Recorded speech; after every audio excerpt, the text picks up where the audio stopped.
there it is. The UniFi ENAS, the enterprise NAS from Ubiquiti. The first really serious entry from this brand to target enterprise. Ever since they rolled out their first network attached storage solution back in 2024, a lot of users have sort of questioned the level of commitment from Ubiquiti into the UniFi NAS series. With each of the iterations of the U-NAS Pro that have arrived, and indeed the U-NAS 2 and 4 desktop series, they've all rolled out, but they've all seemingly had a very similar architecture, but the level of enterprise punching against the ceiling, when you compare it against their rack mounts, when you compare it against some of their industrial APs, when you compare it against some of their other solutions, has always been quite a large gap. And then word of this, upwards of a year ago, started to appear. A NAS solution from this brand supporting ZFS, supporting serious RAM options in ECC to high quantities, supporting 25 gig networking, supporting serious storage, supporting iSCSI, supporting expansions, supporting all the things that other existing NAS properties in the market from other brands already fulfill. Gaps in the market that we have critiqued previous UNAS solutions for not having. And then this came along. This video isn't a review because frankly, you can't review this without having it up and running for quite an extended period of time. This is a serious proposition. This device arriving with a Neoverse N2 core processor, something we've never seen from this brand in terms of NAS, but also any other brand in terms of NAS, given it's a higher end ARM processor, really focused on Gen 5 architecture on those LANAS distribution. Also, a significant scale up in storage. Also, a significant scale up in network connectivity with two 25 gig NICs and a 10 gig copper thrown on the end there, but also expandability, removing the low glass ceiling of a number of other solutions from this brand. Dual PSU architecture, no mucking around with a redundant power supplier, backup, whatever it's called. Huge amounts of cooling, and by the way, this thing when it's on and those fans reach their highest, son of a gun, it's loud.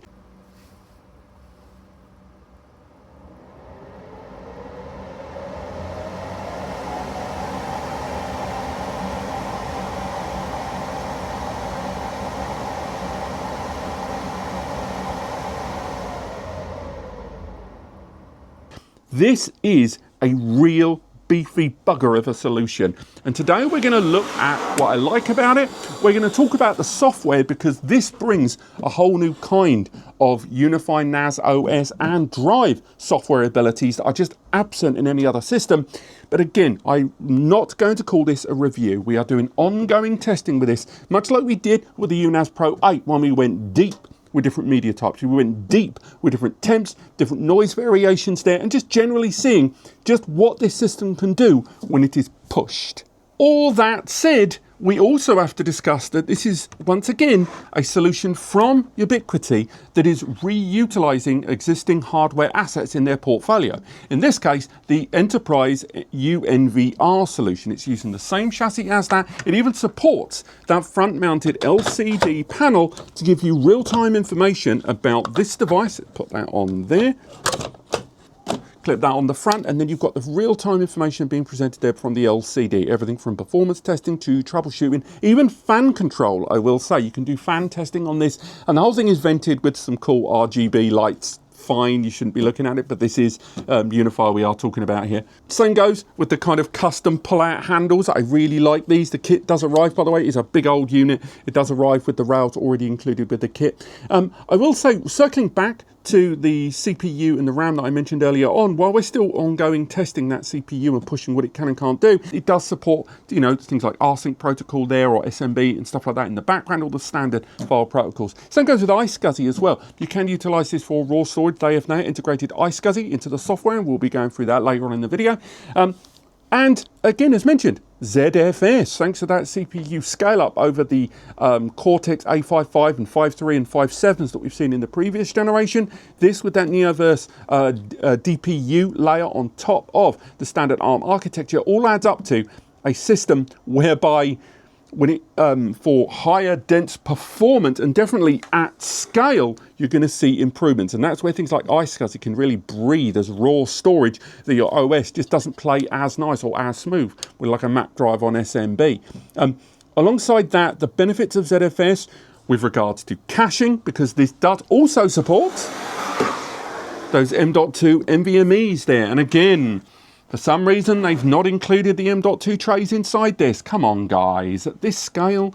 But you still have the option to add those M.2s. Currently, you can't use them for pools. And again, we'll talk about that more later on. But they do support caching, which in ZFS is a big, bloody big deal. ZFS does a much better job of scaling that as well. And because the amount of control and benefits you can bring to your storage configuration in the zettabyte file system, the system arriving with ECC RAM, all the better. However, the RAM inside here at 64 gig of ECC LPDDR memory, it can't be upgraded. It is fixed. Just like the rest of the lineup. Now, that may be an economical decision. Have you looked at the price of RAM recently? But I think realistically, as it is ARM centric, and the fact that all UniFi systems, I don't think I've ever seen a UniFi server that has upgradable RAM. If there is one, let me know in the comments.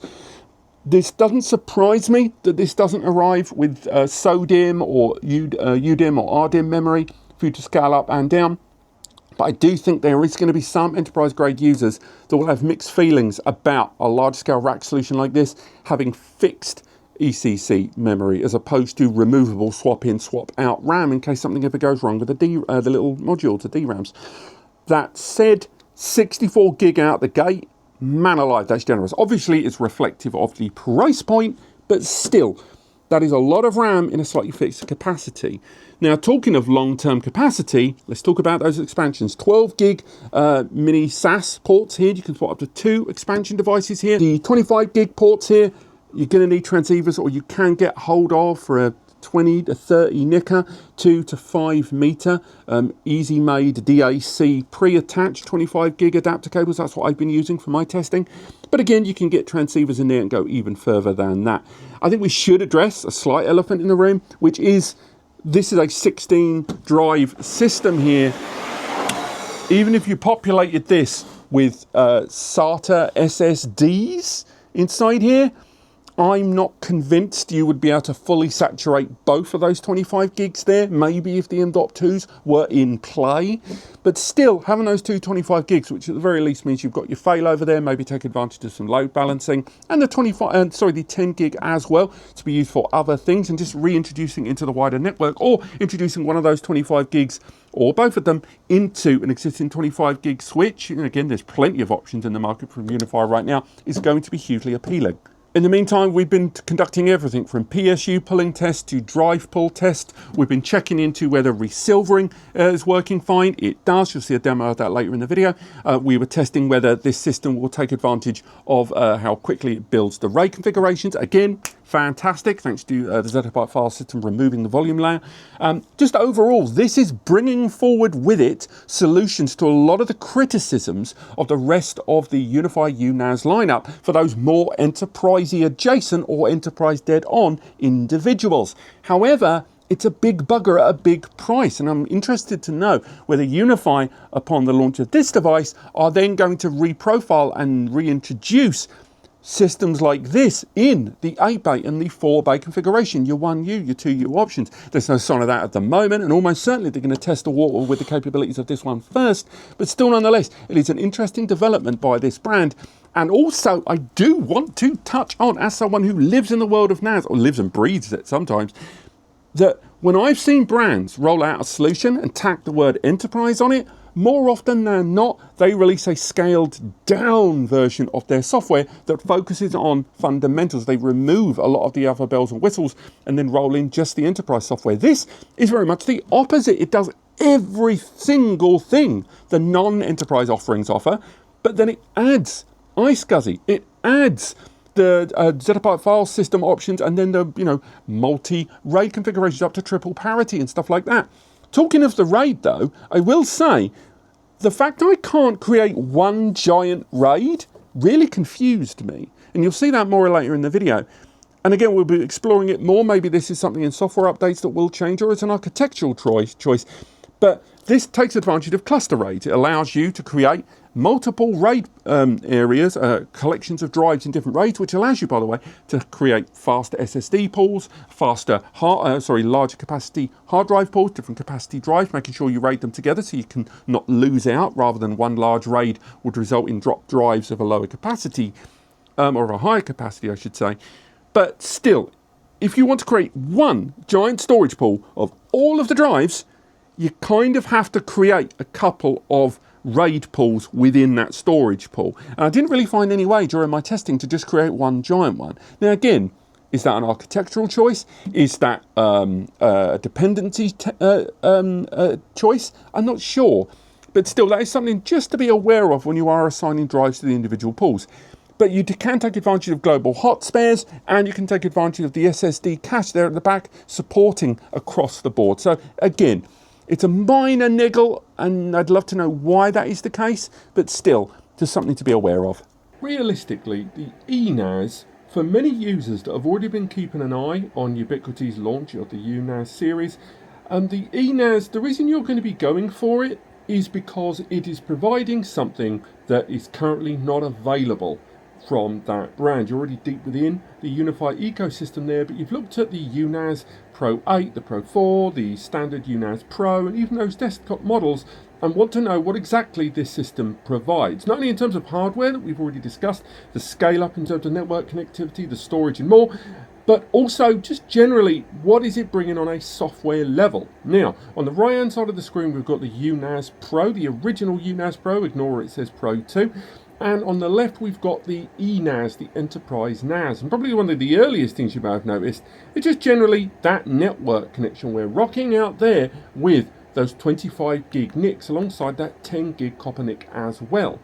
The temperature control, the fan control is there, but the scale up of fans on the ENAS is just that much larger.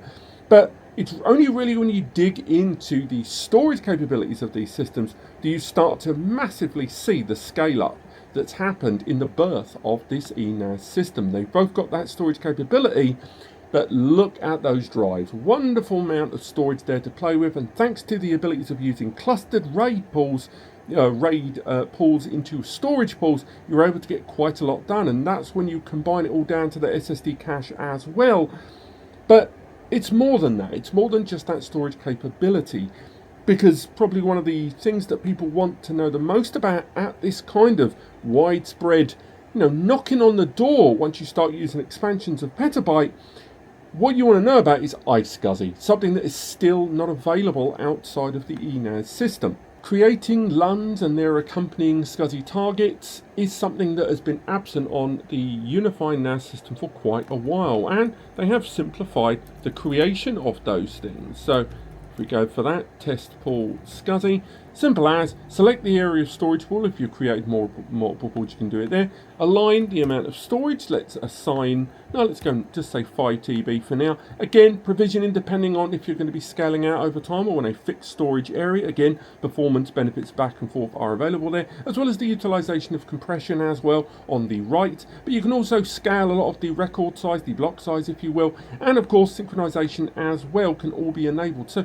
a lot of the default good options within iSCSI is available. Get that LUN created. It's as quick as that. From there, we can then go into and assign this new LUN to a target. So again, we're going to create a brand new one from scratch. So this is going to be our new target here. So we're just going to call this one new target.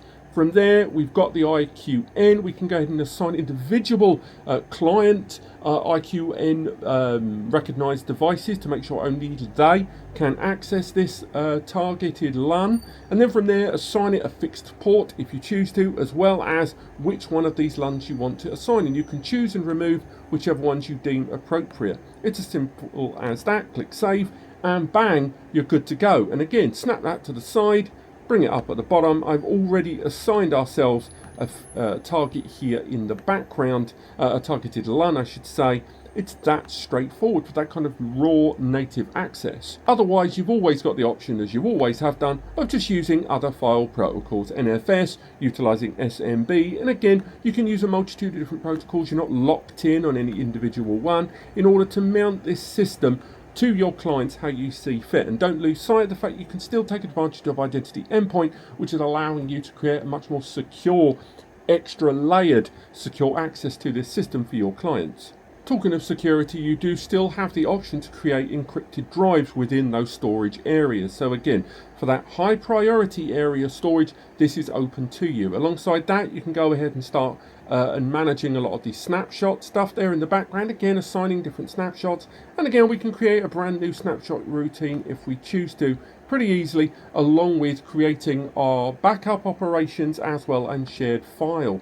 level access. It's all pretty much native here and laid out in the same way that we've enjoyed in the original UNAS drive software on the non-ZFS and non-enterprise grade systems from UniFi. And again, it's all presented here just like the way we've seen before. Interestingly, UniFi have now also enabled this new storage shield setting here, and hopefully they're going to expand on this, because right now it feels a little kind of empty right now. It allows you to set up scheduled scrubbing for the drives. So I'm hoping they add upon this framework for other featured services you can do for drive integrity and drive health checks to be scheduled over time. So hopefully it starts here at scrubbing, but I want to see them add other features and facilities. And talking of features I want to see, as mentioned in other videos, the M.2 NVMe's on this system can only currently be used for caching, which obviously in ZFS is even better than ever, but still I would have liked to have seen these used for storage pools, especially on a system that is rocking out with those two 25 gig network interfaces there. The idea that I could use those for a raw scratch area of storage could be beneficial, but again, a lot of that's going to come down to that base hardware. And with plenty of memory to play with and that pretty impressive CPU, that combination DPU, CPU I should say, I do think there is the potential for those M.2 NVMe's and this architecture with the lane speed allocation to that processor to really break some boundaries on this system. Otherwise, you can integrate the system with your existing network architecture using, if you're running UniFi systems, some of the hard-baked stuff between UNAS systems. Alternatively, you can use things like rsync to sync this up with your existing storage ecosystem. And talking of further integration with third-party services, there is directory integration there with both Google and Microsoft. The same goes if you want to start using some of the backup services there in the background. You've got pretty much all of the default options you've seen already existing on the existing UNAS systems there. So again, whether you're going to go for a localized backup, an offsite backup, it's actually been cleaned up the way it's presented quite significantly. Currently, you can't use Google Workspace at the time of recording, but you can take advantage of Microsoft 365 for some of that more native backup operation there with regards to those services. And again, I'm talking about a lot of the Microsoft level properties, those SaaS systems. But on top of that, if you go for the offsite backup there, whether it is you're backing up to a cloud storage provider or you're going to be backing up towards localized NAS devices in the SMB environment there's a few options open to you. I think this list could stand to be a little bigger there, particularly some of the rawer storage business options in the market. But it's still pretty good. They've got Backblaze, they've got Amazon S3, they've got OneDrive, Google Drive, Dropbox. Again, pretty good stuff so far. Circling back to the health monitor, I do want to talk about a little bit about the customization open to you here in this single pane of glass kind of overview of your storage area, because once you reach this level of storage, you are going to be thinking a lot more about how information is presented, given there is so very much. So again, you can customize a lot of the information that is presented to you for the individual storage drives. On top of that, you can manage a lot of the options on the fly, and again, we've already talked about the storage shield there. Again, if you integrate this with your existing UniFi network, some of this information is going to be presented to you arguably a little bit more natively, and again, whether you're going to pair that with a lot of the information provided by the logs, all of this is readily available. And if you integrate it as well with some of the other systems you may have in your network environment, first and third party support in, it's all pretty good stuff there. And again, whether it is that you want to set certain alerts and alarms for some of the more mission critical concerns, that can all be set up directly from this single interface. And again, you can access this either via the UI.com account, or you don't have to use UI services if you don't want to, and just utilize it standard on the LAN. So again, all of these are options that are open to you with regard to which one you want to use.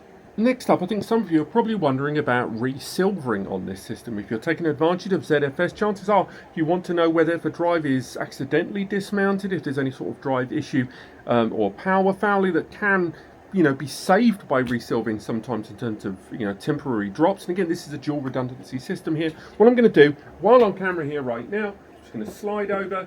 I'm going to remove the front panel and I'm just going to pull the top drive right now. So I've just pulled one of the drives out of this system. Let's see how quick, and it has been pretty much instantaneously noticed there. So again, I've not formatted this drive, the data is still live on this. This is still counting as a RAID degradation there. Now resilvering, for those that aren't aware, means this system should be able to pick up that the drive arrangement and the data arrangement is already still laid out on this drive. So let's go ahead and enter that drive straight back into the system. Put that in there. Wait until I see myself a light on the front of the system. As you can see, the pool has now switched over to at risk, and now I've reintroduced the drive. The drive is now scanning, and as we can see there, drive bay 1 to expand or repair the storage pools is designated as a hot spare right now. So let's see how this system reacts to the reintroduction of that drive that was already part of the larger array there. And as we can see, it was already assigned to the storage pool. Let's zoom in right there. Cannot be around. Let's have a little look, and now it has reintroduced that drive, and as you can see, there's been no fuss, no foul. I've not had to reformat the drive, I've not had to rebuild the whole array. It's just seen, thanks to ZFS, it is resilvered and that drive is back in. There's not even a resynchronization.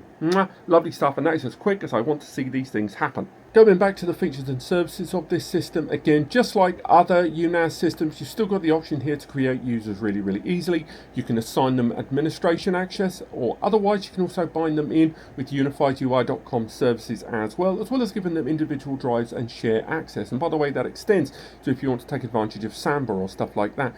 Again, once you've created a personal drive for them, you can then apply storage limits to individual users. Same goes for those existing drives as well if you choose to. But on top of that, you can again in the storage area create those individual areas of storage that are bound by encrypted passwords, bound by individual password protected access, and that goes down to the shares as well. So for example here, as you can see, alongside the ability to create users at the top, we can create ourselves a brand new shared drive. This new, let's go for this, so new share. From there we can go ahead again, enforce those limits. Again, how much of the benefits of ZFS that we can apply, that goes to the individual block sizes there, as well as the synchronization rules as well. Individual users that have got access, whether we want to create a snapshot routine there in the background. Again, ZFS much faster.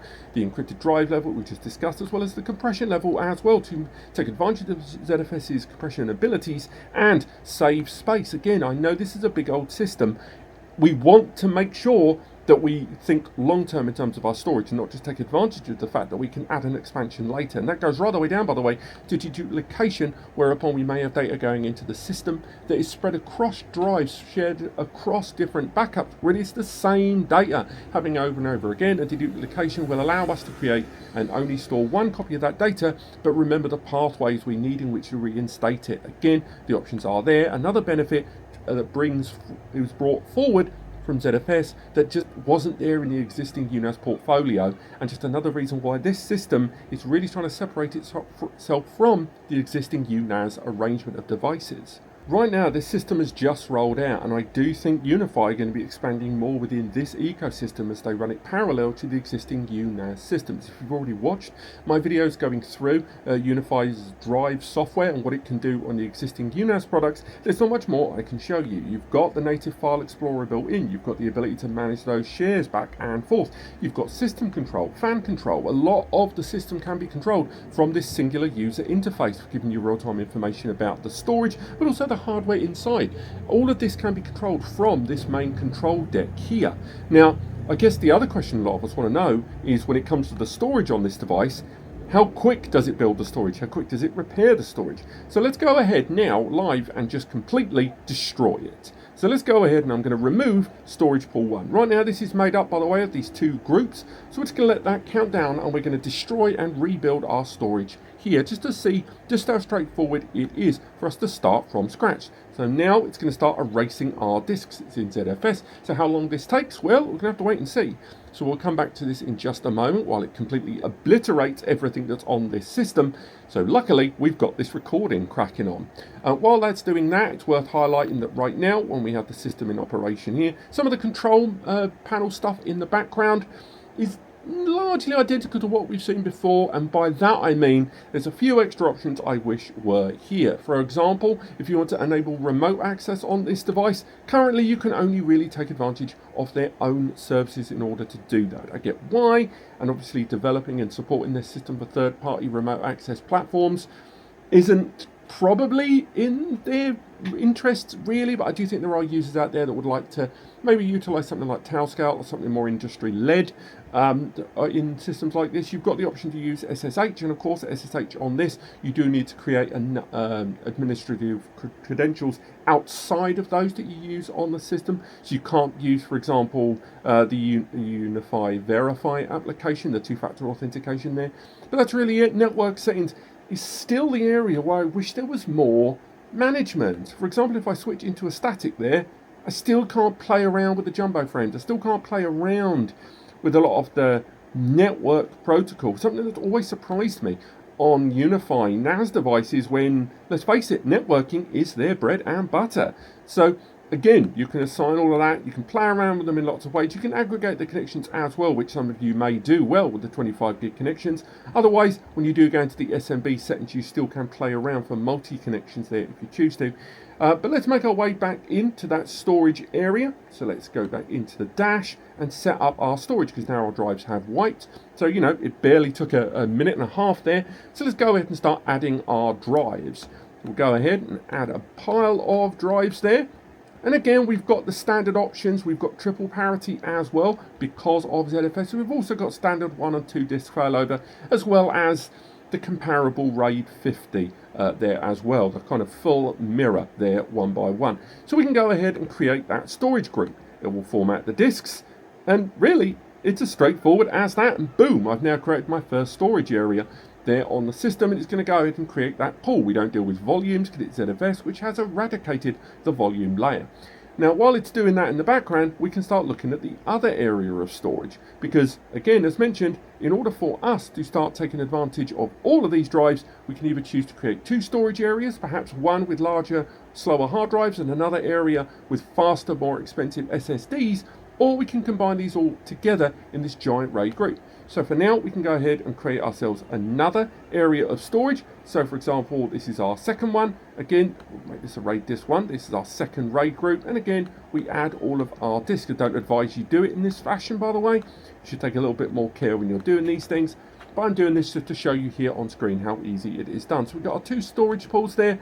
And then from there, we can choose, if we wish, to start adding disks if we had empty bays, as well as enabling some of the scrubbing operations there in the background.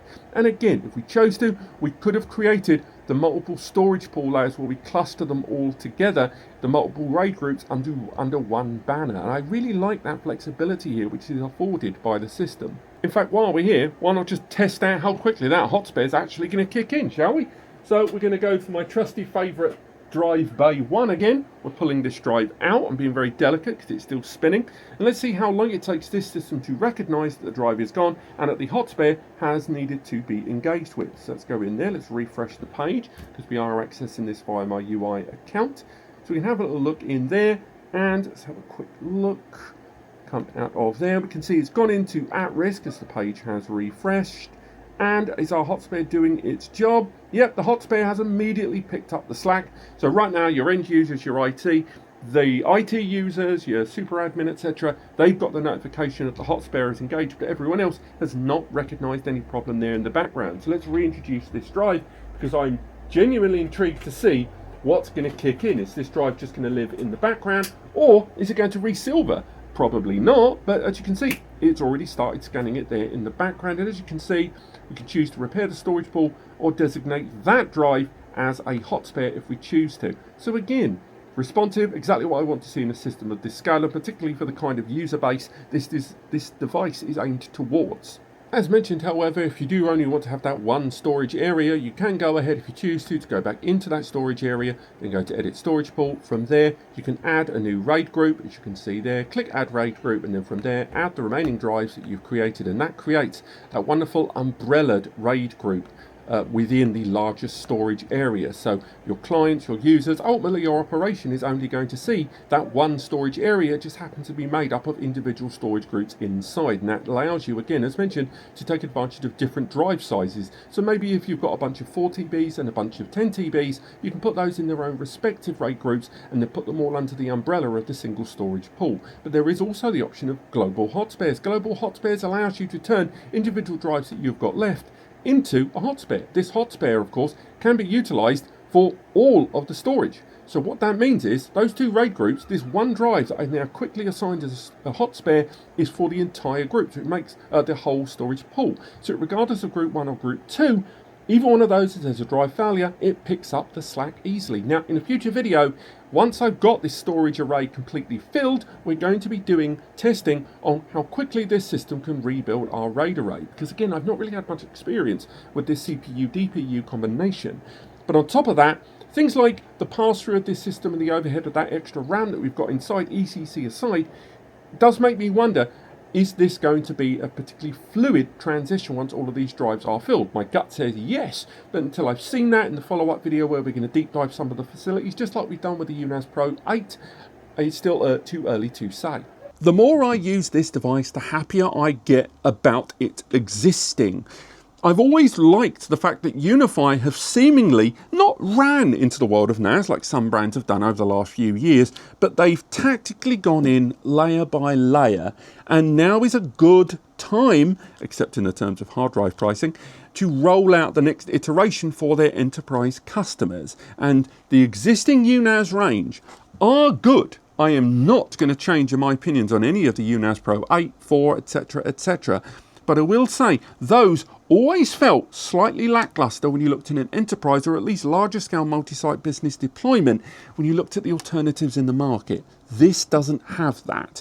And the more development they do in the software, the more development they do in this architecture, the better it will be as they roll out what? A larger scale flash solution, a larger scale range of enterprise devices with different storage profiles in both desktop and in rack mount. That can only be good news. But bear in mind, this is, and I hate to use the phrase, it's not for the hoi polloi. It's not for people that were looking at the UNAS Pro and trying to toss up between the Pro 4 or the Pro 8. This is a different target user. Its architecture is scaled towards it. And I know there are also going to be some people that are going to look at this slightly jelly bags, a little bit green-eyed monster, and wondering, why can't we have iSCSI on the UNAS Pro 8? Why have we got no ECC memory on that? Where's my 25 gig?